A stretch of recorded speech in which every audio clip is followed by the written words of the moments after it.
జగన్ జనం కోసం ఆయనో కలగన్నారు. అలాంటి ఇలాంటి కల కాదు.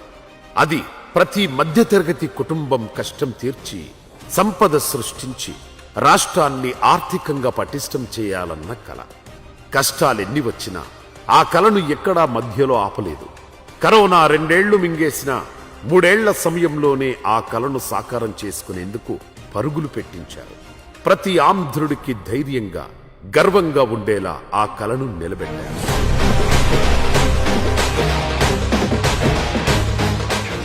సముద్రం అంటే కంటికి కనిపించేంత దూరంలో నీళ్లే కాదు, అపార సంపదను దాచుకున్న జలనిధి. భవిష్యత్తును భరోసాను మోసే పెన్నిధిలా చూశారు. ఆ ఆలోచనలోంచే 4 పోర్టులు 10 ఫిషింగ్ హార్బర్ల నిర్మాణానికి నడుం బిగించేలా చేసింది. జగన్మోహన్ రెడ్డితో శంకుస్థాపన చేశారు. శంకుస్థాపన చేసిన తర్వాత వర్క్ బాగా స్పీడ్గా అయింది. మా ఊర్లో ఒక 100 మంది కుటుంబాలు దాంట్లోనే ఉద్యోగం చేస్తున్నారు. 2023 జగన్మోహన్ రెడ్డి గారు శంకుస్థాపన చేసిన తర్వాత ఈ పోర్టు ఎక్కడ ఆగలేదు. పేరు నాని గారు, జగన్మోహన్ రెడ్డి గారు వీళ్ళు చేసిన అభివృద్ధి పుణ్యం వల్ల మా ఉండ జనాలందరికీ ఉపాధి కలిగింది. అప్పుడే చదువు పూర్తి చేసుకున్న యువతకు ఈ పోర్టులు హార్బర్లు ఉద్యోగం చూపిస్తే మత్స్యకారుల బతుకులకు బంగారు భవిష్యత్తుకు దారి వేశాయి. ఆర్థిక వెలుగులు నింపి జీవన ప్రమాణాలు పెంచాయి. మరి ఇంతకుముందు ఉద్యోగాల నిమిత్తం వేరే రాష్ట్రాల్లో చేయాల్సిన పరిస్థితి ఉండేది.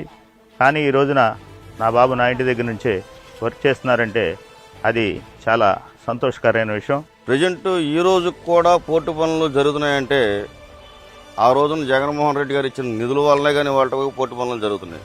ఇక్కడ పోర్టు సాగటం వల్ల చాలా మందికి ఉపాధి కలుగుతుంది. ఎగుమతులు దిగుమతులు జరగటం వల్ల లారీలకు కానీ మరి కూలీలకు కానీ అనేక రకాలుగా పనులు జరుగుతాయి.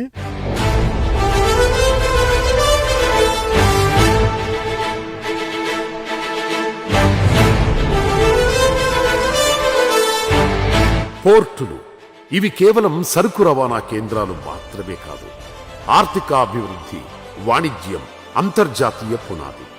ప్రగతికి వెన్నుముకలా నిలిచే పోర్టు ఆ ప్రాంత భవిష్యత్తునే మార్చేస్తుంది.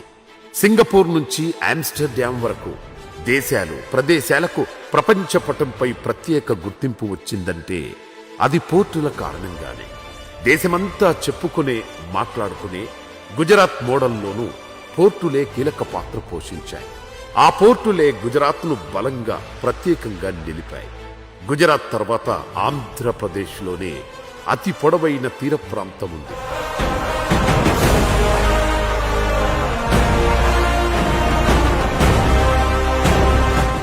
ఏపీలో తీర ప్రాంతం పొడవు దాదాపు 975 కిలోమీటర్లు. అన్ని ప్రభుత్వాలు సముద్రంలో నీటిని మాత్రమే చూస్తే జగన్ ప్రభుత్వం ఆ జలంలో నిధిని చూసింది. రాష్ట్ర భవిష్యత్తుకు ఉపయోగించాలని నిర్ణయించుకుంది. అలాంటి ఆలోచన సంకల్పంలోంచి పుట్టిందే 4 పోర్టుల నిర్మాణం.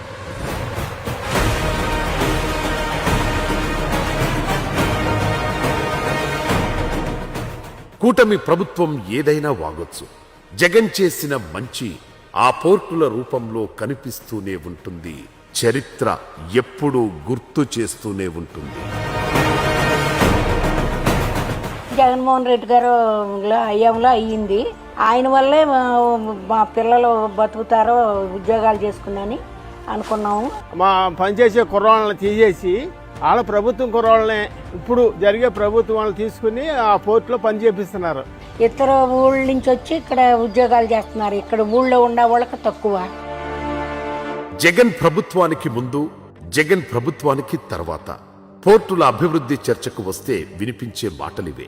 2019లో జగన్ అధికారంలోకి వచ్చాక పోర్టుల మీద ప్రత్యేక శ్రద్ధ చూపించారు. ఆయన ప్రారంభించిన 4 పోర్టులు ఏపీ భవిష్యత్తును మార్చబోతున్నాయి. అపార సంపద ఇవ్వడమే కాదు, మత్స్యకారుల ఆర్థిక స్తోమతను పెంచడంతో పాటు ఎన్నో పరిశ్రమల స్థాపనకు బలంగా నిలుస్తున్నాయి. భవిష్యత్తును ముందే ఊహించడం, అభివృద్ధి దిశగా అడుగులు వేయడం వైఎస్ రక్తంలోనే ఉంది. విశాఖ తర్వాత ఒకప్పుడు ఏపీలో ప్రముఖంగా వినిపించిన పోర్టులు గన్నవరం, కృష్ణపట్నం. ఈ 2 పోర్టులను మహానేత వైఎస్ రాజశేఖర్ రెడ్డి పూర్తి చేశారు. దీంతో ఆ చుట్టుపక్కల ప్రాంతాలు పారిశ్రామికంగా భారీ అభివృద్ధి సాధించాయి. తండ్రి 2 పోర్టులు ప్రారంభిస్తే జగన్ తాను అధికారంలోకి వచ్చాక 4 పోర్టులకు శ్రీకారం చుట్టారు. జగన్మోహన్ రెడ్డి గారి హయాంలోనే ఈ జరిగింది ఇదంతా. జగన్మోహన్ రెడ్డి గారు లేకపోతే పోర్ట్ లేదు మచిలీపట్నానికి. మా హయాంలో మేము చేసింది ఎక్కువ, చెప్పుకునేది తక్కువ. మా చేతకాల, మా వాళ్ళకు కూడా తప్పు ఉంది. చేసింది ఎక్కువ, చెప్పుకునేది తక్కువ. దేశాన్ని ఆర్థికంగా పటిష్టం చేయడంలో సముద్ర ప్రాంతం ఎంత కీలకమనేది చైనా, సింగపూర్ లాంటి దేశాలు ఎప్పుడూ గుర్తించాయి. ఆ దేశాల ఆర్థిక వ్యవస్థలను పరుగులు పెట్టించడంలో పోర్టులు కీలక పాత్ర పోషిస్తున్నాయి. దేశంలోనే 2వ అతిపెద్ద పొడవైన తీర ప్రాంతం ఉన్న ఏపీలో పోర్టులను అభివృద్ధి చేయడం ద్వారా కొత్త మహానగరాలను క్రియేట్ చేసుకునే అవకాశం ఉన్నా 14 ఏళ్లు సీఎంగా చేసిన చంద్రబాబు దాన్ని ఏనాడూ పట్టించుకోలేదు. అప్పుడు గవర్నమెంట్ వారు అరబిందో కంపెనీకి ఈ పోర్టు నిర్మించడానికి అవకాశం కల్పించారు. వారున్న టైంలో ఎంతో గొప్పగా పనులు సాగినాయి. వాళ్ళు చాలా కష్టపడి మాకు అవకాశాలు కల్పించారు. వైసీపీ ప్రభుత్వంలో జగనన్న మీద నమ్మకంతో మా స్థలాలు, మా ఫ్లాట్లు, మా రొయ్యల చెరువుల స్థలాలు, ఇళ్ల స్థలాలు అన్నీ ఇచ్చాము. ఈ రోజున ప్రభుత్వం మారినాకి పట్టించుకోవటం లేదు మమ్మల్ని. బిర్యానీని ప్రపంచానికి పరిచయం చేశానని, బ్రహ్మాండం బద్దలు కొట్టాడని డబ్బా కొట్టుకోవడం తప్ప పోర్టులపై ఆలోచన చేసిందే లేదు అనడంలో ఎలాంటి అనుమానం లేదు. ఈ 5 సంవత్సరాల్లో 70% దాకా పూర్తయింది. టీడీపీ గవర్నమెంట్ వచ్చిన తర్వాత పోర్టు అనేది చాలా నత్తనడక సాగుతుంది. 1 కాదు 2 కాదు 100 అబద్ధాలు చెప్పుకుంటూ పోతే బోలన్నీ. ఇవన్నీ అబద్ధాలు ఆడటం వల్ల జగన్ని ఎయ్యో చేశారు, కానీ ప్రజల యొక్క మనస్సుల నుంచి జగన్ని దూరం చేయలేకపోయారు.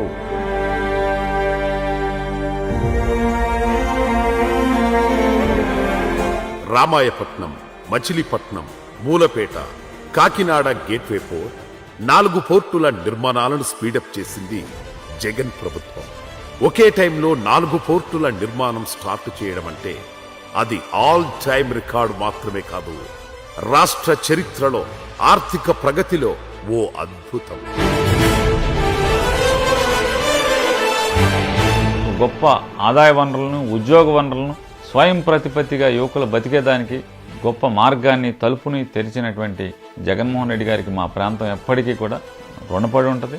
3,736 కోట్లతో రామాయపట్నం, 5,156 కోట్లతో మచిలీపట్నం, 4,361 కోట్లతో మూలపేట పోర్టులను రాష్ట్ర ప్రభుత్వం నిర్మించగా, కాకినాడ సెజ్లో గేట్వే పోర్టును 2,123 కోట్ల రూపాయలతో అభివృద్ధి చేస్తున్నారు.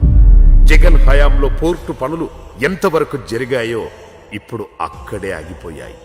పోర్టులను పక్కన పెట్టిన చంద్రబాబు సర్కార్ ఆ వైపు కనీసం చూడడం లేదు కూడా. కరోనా కారణంగా పాలనకు దక్కిన సమయం 3 ఏళ్లు మాత్రమే. ఎన్ని కష్టాలు వచ్చినా, ఎన్ని ఆటంకాలు ఎదురైనా పోర్టు నిర్మాణం ఆగకూడదనే పట్టుదలతో 4 పోర్టుల్లోనూ దాదాపు 80% పనులు పూర్తయ్యాయి. మిగిలిన 20% పూర్తి చేస్తే రాష్ట్ర భవిష్యత్ చిత్రమే మారిపోతుంది. అయితే ఎక్కడ జగన్కు, వైసీపీకి మంచి పేరు వస్తుందోనని ఆ పనులను ఇప్పటికీ కూటమి ప్రభుత్వం పట్టించుకున్నట్లు కనిపించడం లేదు. ఈ పోర్టు పనులు, ఇండస్ట్రియల్ సెక్టారు అండ్ ఇంకా ఏదన్నా కంపెనీలు వస్తే వాటిని అభివృద్ధి చేసి ఎంత త్వరగా వీలైతే అంత త్వరగా ఉద్యోగాలు కూడా వచ్చేటట్టు చూడాలని కోరుకుంటున్నాం. 4 పోర్టుల నిర్మాణాన్ని జగన్ ప్రభుత్వం మొదలు పెట్టడానికి ముందు Visakha, Gangavaram, Kakinada anchorage, Kakinada Ravva captive port, Krishnapatnam పోర్టులు ఉన్నాయి. సముద్ర తీరంలో లంగర్ వేయాల్సింది షిప్పులకు మాత్రమే కాదు, అభివృద్ధికి, జనాల బంగారు భవిష్యత్తుకు కూడా అని బలంగా నమ్మాడు జగన్. 2025 నాటికి రాష్ట్రంలో పోర్టుల సంఖ్యను 10కి పెంచాలని కష్టపడ్డారు. జగన్ ఆలోచనలతో మంచి ఫలితాలు రావడం మొదలయ్యాయి కూడా. పోర్టుల నిర్మాణంలోనూ జగన్ ప్రభుత్వం అద్భుతమైన విధానాలు అమలు చేసింది. ప్రభుత్వమే పోర్టులు నిర్మించి ఆ తర్వాత ప్రైవేట్ సంస్థలకు కొంత సమయానికి లీజులివ్వడం ద్వారా ఆదాయాన్ని అందుకోవడంతో పాటు ఆ పోర్టులను ప్రభుత్వానికి ఓ ఆస్తిగా మార్చాలని జగన్ ఆలోచించారు. క్లియర్గా చెప్పాలంటే పోర్టు ఏరియాలో 1 ఎకరా భూమిని డైరెక్ట్ గా ప్రైవేట్ సంస్థకు అప్పగిస్తే వచ్చే ఆదాయంతో కంపేర్ చేస్తే అదే ఎకరా స్థలంలో ప్రభుత్వమే నిర్మాణాలు చేసి అభివృద్ధి చేసిన తర్వాత లీజుకిస్తే 10 రెట్ల ఆదాయం వస్తుంది. ఇంకా ఈజీగా చెప్పాలంటే, ఫర్ ఎగ్జాంపుల్, డైరెక్ట్ గా ఎకరా ల్యాండ్ ఇచ్చినప్పుడు ₹1,00,000 ఆదాయం వస్తే, అదే ప్రభుత్వం డెవలప్ చేసి లీజుకిస్తే 10 లక్షల వరకు ఆదాయం వస్తుంది. ఇలా ఇన్కమ్ తో పాటు ఆ ఆస్తి కూడా ప్రభుత్వం చేతుల్లోనే ఉంటుంది. అంటే జనం చేతుల్లోనే ఉంటుంది. జగన్ చేసిన ఆలోచన అర్థం చేసుకోలేని పార్టీలు గంగవరం పోర్టు విషయంలో అడ్డగోలు వాగుడు వాగిన ఘటనలు ఎన్నో. చంద్రబాబు వల్ల ఏం అవ్వాలా, అంతా నేనే తెచ్చాను, ఇదంతా నా వల్లనే జరిగింది. ఈ బీచ్ కాడికి వచ్చిన వాళ్ళు ఎవరైనా ఏదైనా జరిగిన వాళ్ళు ఉంటే గవ్వ వచ్చి అన్నీ వేసుకుని భుజాన్ని వేసుకుని అంతా నేనే చేస్తున్నాను, నేనే జరుపుతున్నాను అంటాడు. ఆయన వల్ల ఏమి జరగల. ఇక 2030 నాటికి దేశవ్యాప్తంగా ఎగుమతుల్లో 10% వాటాను చేజిక్కించుకోవడమే కాదు, టాప్ 3 రాష్ట్రాల్లో ఒకటిగా ఏపీని నిలపాలన్న లక్ష్యంతో జగన్ సర్కార్ అడుగులు వేసింది.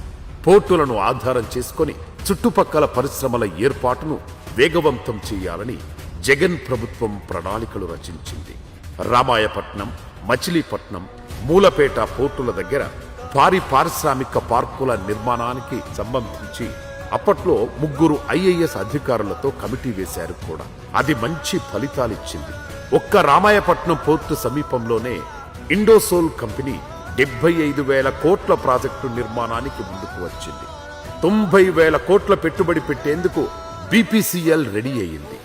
ఇక రామాయపట్నం పోర్టుకు సమీపంలోని చీమకుర్తిలో గ్రానైట్ పరిశ్రమలు కూడా వెలుస్తున్నాయి.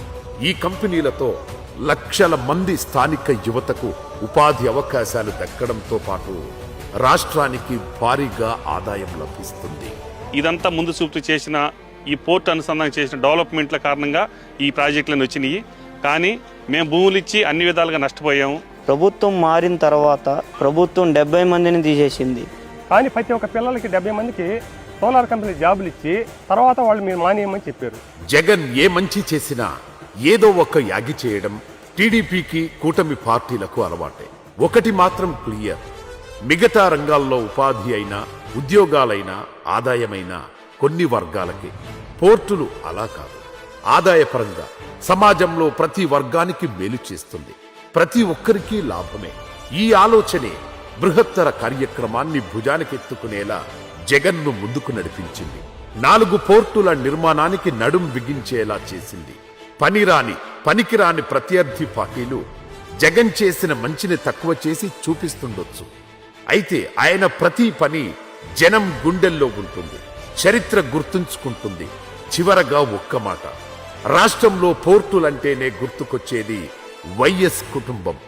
అప్పుడు పెద్ద ఆయన 2 పోర్టులను అందుబాటులోకి, తండ్రికి తగ్గ తనయుడుగా జగన్ 4 పోర్టుల నిర్మాణ బాధ్యత భుజానికెత్తుకున్నారు. నాంది రాజశేఖర రెడ్డి పలికితే దాన్ని పూర్తి చేయటం, కళ సాకారం చేయటం, కళ్ల ముందు దాన్ని వాస్తవ రూపంలోకి తీసుకురావటం జగన్మోహన్ రెడ్డి గారు చేసినటువంటి గొప్ప మనిషి. ఇది చాలదా విజన్ ఉన్న నాయకులంటే ఆ తండ్రి కొడుకులే అని చెప్పడానికి?